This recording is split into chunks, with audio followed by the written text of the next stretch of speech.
sóobu nañu ci opération de désencombrement ba nga xam ne njiitu réew mi daf ko rek sàkku ñoom démb ci guddi la ñu fa dem mboolem lu doon rek xatal yoon wa moo xam ca buntu Pikine jàpp kon rek yoon bi ñuy wax Roseraie loolu yëpp jot nañu ko yëkkati ngir nag féexal yoon wa jamono joojee sa Ngor commune bu Ngor jàppale ne brigade service d'hygiène bu Dakar ñoom nag amal nañu sob opération bi ñu tuddee kon Cap Karange 5 lañu sa jublu moo di rek fexe ba jëlee fa lépp lu nga xam ne rek ma jàngoroy sibbiru mën na saa dotte ko naka noonu it jàngoroy Ebola gi wala nag jaare gi loolee it daan ci dig si bi la jotaay xibaar loolee lañ saa toftal tàggat yaram ñu jukki leen saa lëf li yéen a kay xëy dëxëñ mooy ndar képp bi la jotaay xibaar yi la Jamet ay dara ngeen taaxi lu ñu xuus si faram fàcce gi.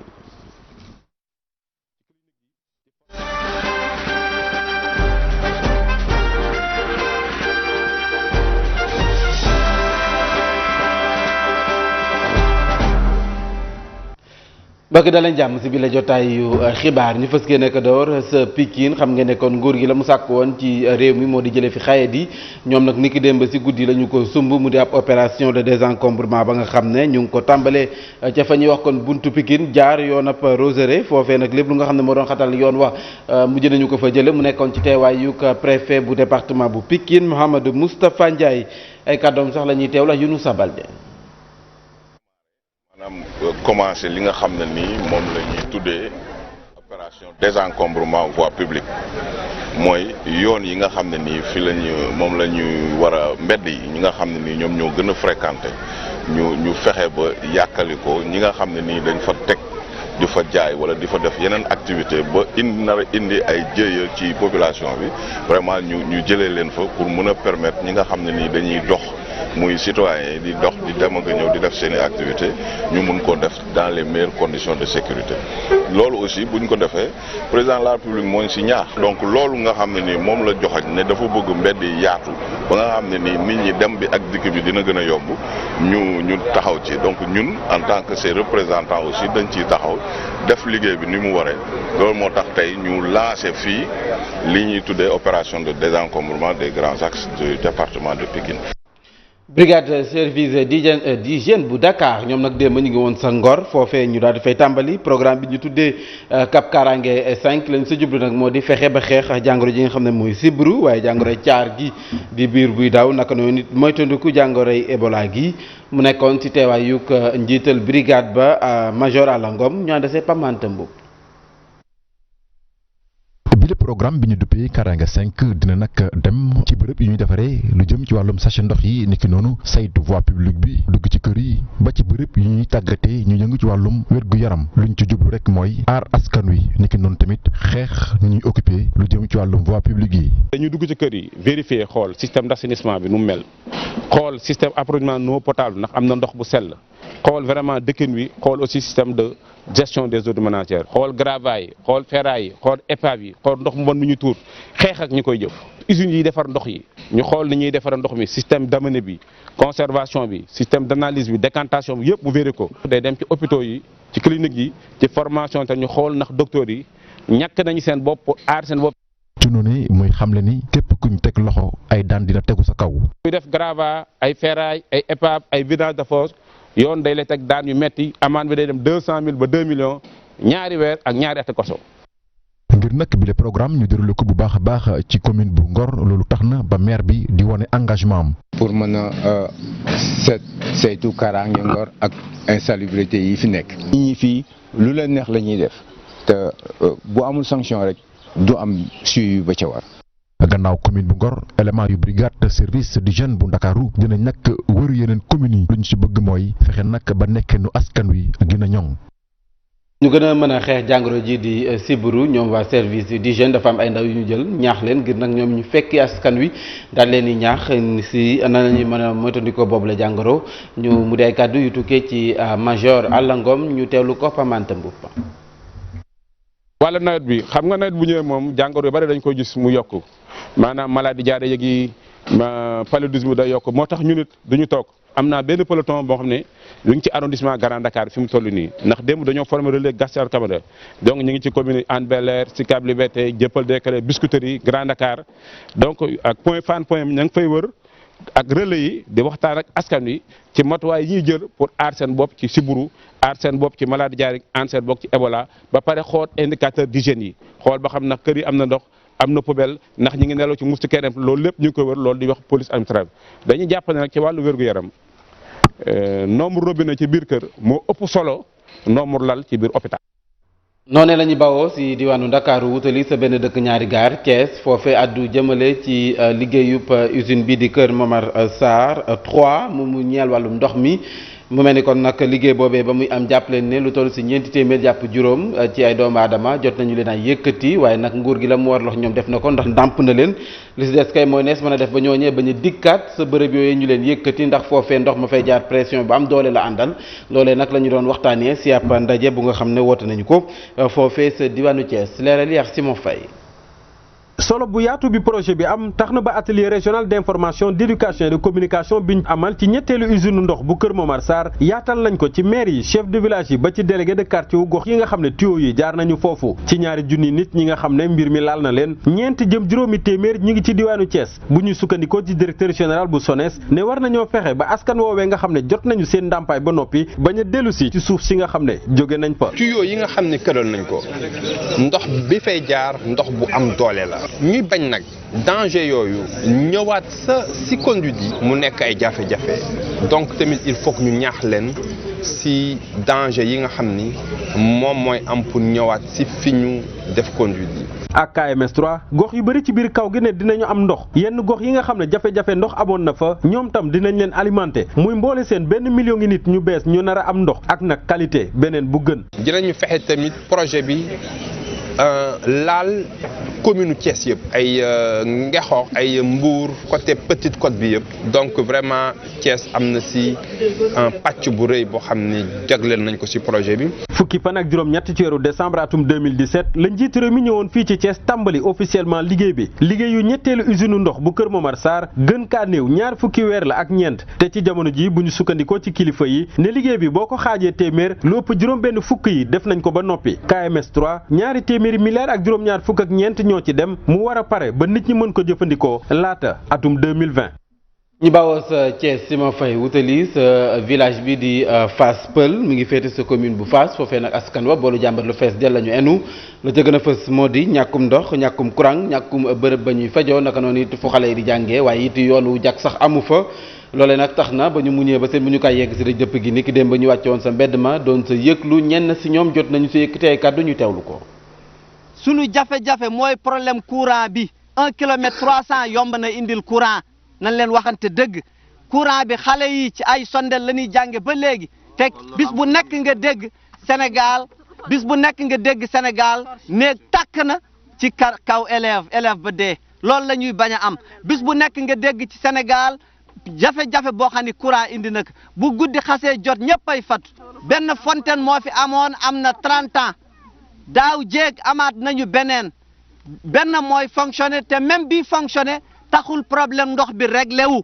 problème ndox bi fa ba guddi sunu yaay yi ci sunu ginnaaw dañuy duyi ndox te loolu tey 21e siècle lu ñaaw la problème ndox bi am na fi dañu bëgg ñu yombalal ñu ndox bi mu dugg ci biir kër yi ci biir. jigéen yaa ngi nii ëmb ba diis kenn jàppalewu leen góor yaa ngi nii benn nga fi gis dem nañ liggéey parce que dañoo sonn da ngeen ñoo war a jàppale Macky dafa war a xam ne ñun ñoo ngi fi depuis temps Senghor ñoo ngi wote. ni ma la ko waxee ci ndorteelu bii la jotaayu xibaar Sandaga ni ki tey ji kuréel gi taxaw tuddee seen bopp ànd taxaw Sandaga ñoo doon amal ak janoo taskatu xibaar yi ne nañu nag bañuñu sax jóge sa marché ba gannaaw ba ñu ko leen waxee dañ leen fa yëkkati ngir nag defaraat ko waaye nag seen bëgg-bëgg moo di bu ñu leen yëkkatee nga la waaye nañ leen toxal feneen ndax nag ay borom kër ñoom ñoo fa nekk doon dàq seen ak wërsëg bu ñu leen fa jëlee rek bàyyi leen ñuy toltolaan Daouda Diouf mooy njiit la ñu teewlu ay kàddoom ak Aminata Dramé. suñu problème mën naa ne ñaar ba ñetti poñ la tey bi ci jiitu mooy projet bi ñu liggéeyoon bañ te ñëpp àndoon ci te ñu xam ni mu demee ñu valider nu projet boobu su ko defee li topp ci liggéey bi di ay récancement ak ay problème technique yu ñu war a def nu ànd ko ñoom def ko bu gaaw parce que nag pour nu leeral Sénégalais yi tamit dañoo war a xam ne ñun ñëpp ñun suñu dox ak suñu mébét mooy ñu defaraat sànd gi ñu dellu si ña nekk fële champ de course ak ñi fi nekkandi nga xam ne seen nekkin sax xëy na demewul ni mu waree ñëpp daal di dellu si ñun ci lu taxawalaat Sandaga pour mu taxaw am taar bu raw ba mu yore woon. peinture bi nu daan waxtaane ak bâtiment ñu xool nu ñu ciy liggéeyee pour mën ci liggéey waaye li nga xam ne wax dëgg yàlla mosu ci bokk mosuñu ci waxtaan loolu buñ ci bëggee jël yenn dogal lu mu mën a doon tamit am na ay responsable yu fi nekk ay kilifaa ngi fi am na nu ñu mën a waxtaan ak askan bi ba ñu mën a xam tamit ñoom lan la ñu war a def ak lan la ñu war a bàyyi. daa du jëmale ci wàllu politique si tënk parti démocratique Sénégal xam ngeen ne kon dafa yëngu ak coppite yi nga xam ne jot nañu ko see andi ñooñee nga xam ne ànduñu si coppite yooyu nga xam ne Abdoulaye Wade jot na koo def ku si mel ni Omar Sarr ak ay ñoñam jamono ji ñu ngay daas fanaanal am na sax waxtaanu guddi bu nga xam ne ñu ngi koy def ngir fës kii ne jàkkaarloo kii di Abdoulaye Wade ñooñee duñu tuddee ay frondeur maanaam ay waay ñaxtu ñoom nag taxaw nañu sax ak mouvement tuddee ko comité d'initiative pour la refondation du parti démocratique sénégalais ñooñee ñoo fës kii ne amal ak janoo taskatu xibaar yi ni ki ëllëg si àjjuma ji xam ngeen ne kon dañu nekk si jamono yu tàngaay te da siy baax nag yenn saay ngay naan ndox loolee ka ko xamle moo di kii xelam màcc jëm ci wàllum tegtal ngir nag askan wi xool na ñuy dundee si seen ak am seen ak dundin ci wàllu lekk gi mu di ab diététicien looloo sabab nag ndox moom nga xam ne dañu koy faral di jëfandikoo jaaykatu ndox yi dem ba gis si seen ak bopp ndax mbir yi dafay gën di dox ñu ànd seex Marème Gueye Tidiane Diop. ñu nekk ci jamonoy tàngaay période bii nag bu mettee ci ñu bari jaaykatu ndox yi lee bokkuñu ci ndax ñoom ñii seen gafa daf cee gën a diis. waaw mu ngi jar moom waaw affaire bi su tàngee 2 heures day fekk ma wàcc am na ñoo xam ne day jaay ba ay 23 heures. waaw moo ngi jar de man ay 1500 yooyu rek laa see am daa tàng moo tax ñu jënd ndox mi. tàngaay waaw dañuy consommer ndox moom lu bare tout chauffeur yi sax ndax day tàng quoi. ma nga dëkk ba Ñaaxaar Kumba Fay dafay daal di profito ci jamono ji nga xam ni jaayum ndox mi dafay dox lool mu tombé mu nekk ci vacances mu fas yéene te dimbali ay waajuram. waa élève la vacances laa ñëw fii di jaay ndox weesu deewee may dimbali sama waajur yi. ñoom ñëpp nag xaw a neexoo ci at ci jamono ji dañoo daal di rek taamu liggéeyu jaayum ndox mi te wan ginnaaw liggéeyu mi na daan doole bi ñu jàpp ni lii moo ko gën a dox. dafay baax sax bés bu yàlla sàkk nit ki war naa naan lu mu gàtt gàtt 3 litres ci ay ndox ci am ndox waaye it lekk fruit ak ay légumes loolee dana gën a kàntanal wér gu yaramam ka ko xamle moo di diététicien bi di Siré Madi Fall mu di ay kàddu yu mu dénk Marème Gueye. comme dañu nekk ci période tàngaay donc dañuy perte ndox bu bëri ndax dañuy ñàkk lu bëri donc de ce fait il faut que ñuy naan lu baax. donc lu may gën a recommander mooy ñu naan bu baax donc su dee si tubaab bi dañu naan su néew bu néew nañu naan 1,5 litre d'eau maam litre ndox ak genn wàll mais fii en Afrique plus précisément au Sénégal day tàng donc lu mu leen di wax ñu dem ñu naan minimum 3 litres d'eau mais moment yu gën a baax pour naan mooy moment yoo xam nekkuñu di lekk donc entre les repas bu ñu éviter lekk yu bëri sucre yi surtout xorom ak yu nii également. donc parce que yooyu yaram bi soxlaa ci lu bëri période bi lu ñu gën a soxla mooy ndox mais également ay vitamines donc vitamines ni ñu koy mën a amee surtout ci fruits et légumes surtout fruits de saison yi donc yooyu non seulement donc day contribuer ci apport hydrique maanaam lu ñu soxla ci ndox dañu ciy jàppale fruits mais également dañuy indil ay meññeent yoo xamante ni dafa baax suñu wér gu yaram day yokk dëgëral suñu système immunitaire maanaam suñu kaaraange wér gu yaram.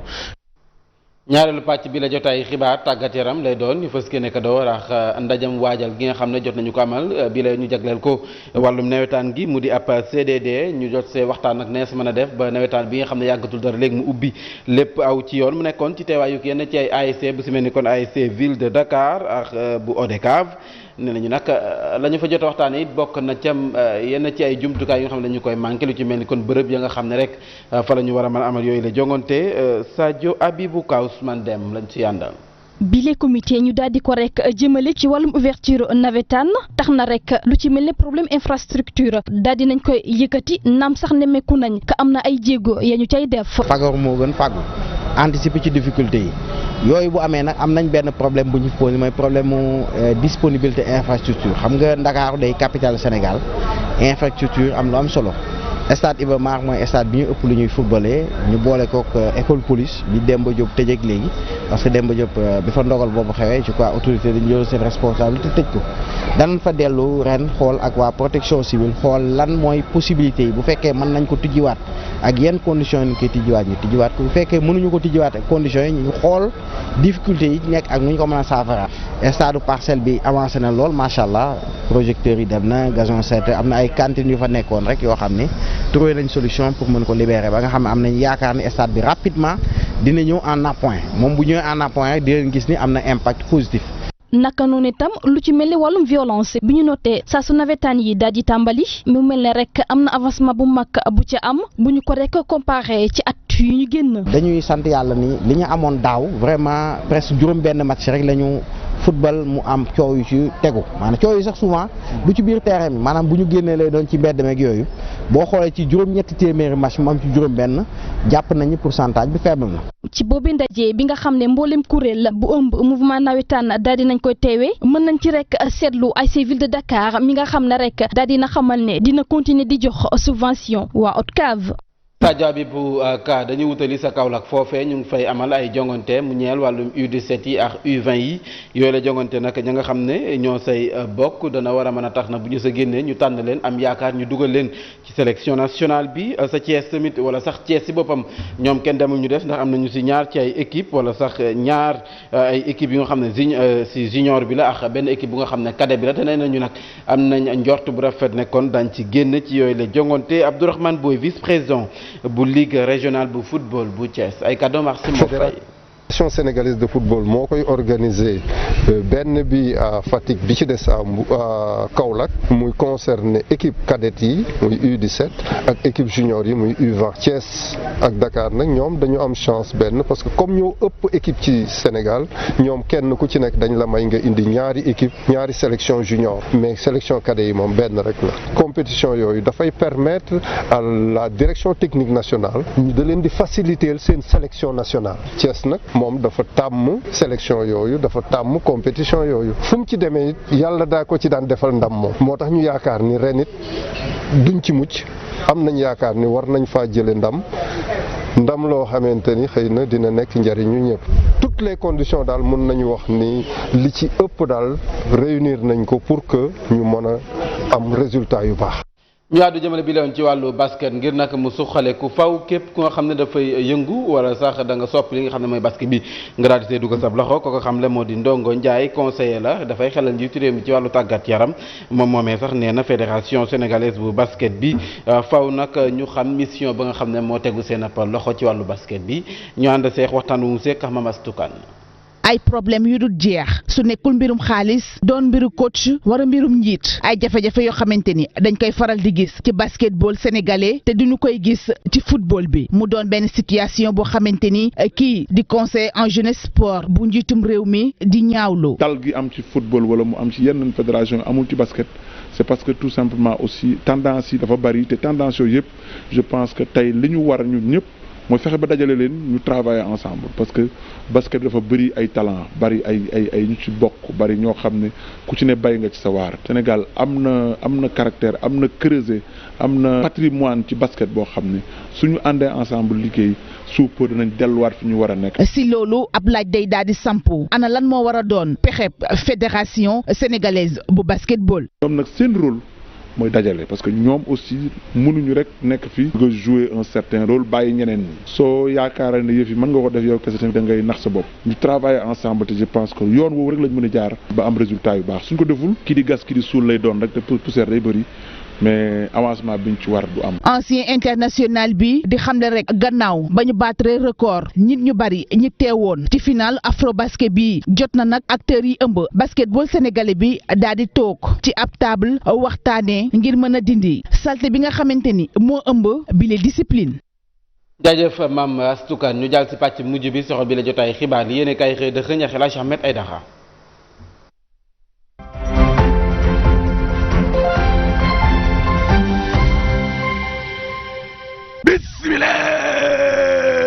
ana ñu ne woon Macky Sall mi la daa dem vacances Le Soleil yéene kaay ne dama ne la programme président Macky Sall day waaw moo ëpp doole fuuf ay vacances gouvernementales laa la wax moo gën a nekk farata de loolay dëgg kon nag jàpp leen ne samedi bi di ñëw day waaw ba ajuma jëlee fanweeri fan kon ci weeru ut waaw moom président Macky Sall mi dana nekk nag ci diggante Biarritz ca France ak ville japonaise bi di Yokohama ngir daal di bokk nag ci sommet wu C7 bi la ak sommet wu Tika Seba ci jamono joo xam ne nag Macky Sall kon ma ngay dajeek nasaraan yooyee waaw réewam day ñàkk na kaaraange lool dama ne la insécurité bi nga xam ne kon am na nag léegi ci Sénégal gi la ëpp na ubbil source a nañu lii la day doy na waar inédit lii kenn mësu koo gis ay samba surabali di ay agresseurs yoo xam ne day waaw ñoo def ndiiraan rek daal di song nag foofu an bële ñemewuñ ko maa la wax lii dama ne la ña nga yor nag ay jaasi allahu akbar ay paaka mu waay daal di song ña nga xam ne nag maanaam ñoo toll woon kon ca foofu an bële boo dugg ma des laa la wax diggante 20h ak 21h 8h ci guddi jàpp 9h ci guddi waaw ubbi buntu oto yax mu waay daal di yóbbu nag lépp loo xam ne kon moom la ñu dajel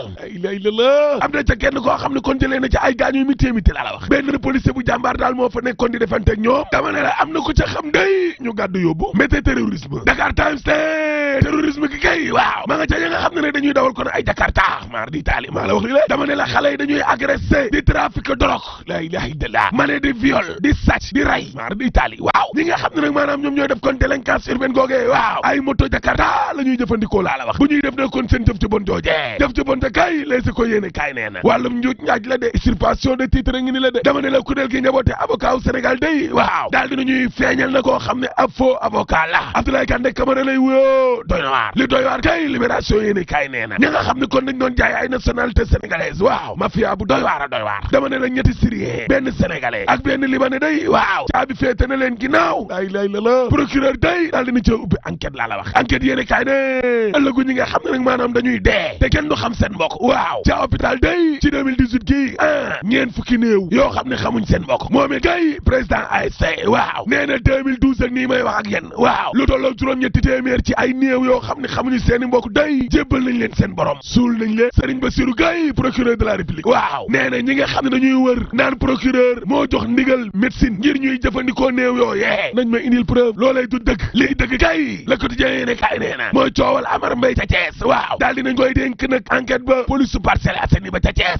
waay Samba xanaa lii nag mooy nag être jugé parti waaye ñay dawal Jakarta day waaw nee na ñu liy saaga la waaye yow yéen ñu leen di tuuma wëlbati ku dénk leen enquête ba moo tax it am na ci ay kilifa yu fort ci wàllum police bi lay waaw nee nañu daal gendarmerie lañ ko waroon a dénk comme que dénkuñ ko nag ba jébbal ko police waaw mais nañ ko joxoon brigade prévôtale loolay dëgg ngir kon mbir mi leer li leer ba leer awa mi lée critique yéene kaay nee na te jëkkër ci daal di ko corote woon kon ca biir néegam waaw agressé ko gaañ ko jëkkëram joojee nga xam ne agresseur la day gracier nañ ko Macky Sall baalate na ko way Samba loolu day mitti na l'observateur ne la mitti kay waaw ma nga ca kaw gax ñàkkum ndaw dundug jur gi jay na ba Sidibé mi jiite nag jigéen ñi nga xam ne kon ay sàmmkat lañ nee na fi mu nekk ni la day ci yaakaar gu tas la ñu nekk de ci élection locale ya ubbi Macky Sall nag la mu bëgg day waaw réew mi quotidien nee na mooy Aminata Mbengue Ndiaye bi lée daal di remplacer Ousmane Tanor Dieng ca au conseil ba laaste crise ba am ca PDS day ay dërësi la waaw doon na jéem a jubale Omar Sarr ak Abdoulaye Wade day waaye mbir ma daa yàqu mar di tali waaw direct info ne waaye Omar Sarr ji di Aziz Diop dañ na Abdoulaye Wade ci àndam les écoles yéene kaa ne ñi nga xam ne nag maanaam dañoo fippu day